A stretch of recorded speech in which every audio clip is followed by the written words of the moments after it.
Shortly before Bruce's aunt died, she told us the story of our family's connection with the Empress of Ireland.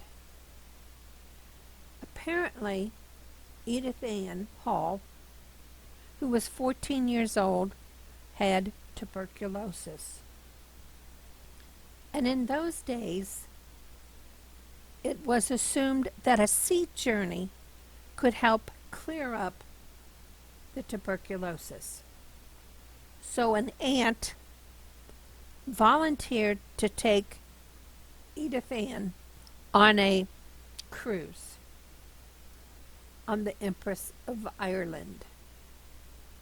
Unfortunately, it was an ill-fated journey, and it is assumed that the two of them went down with the ship.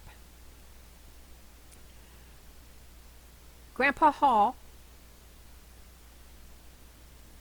went to the Rimouski wharf every day, and they would line up the bodies that they recovered. And you would go around, take the sheet down, and see if you could find your family member. And he never found it. So we wanted to go to Rimouski,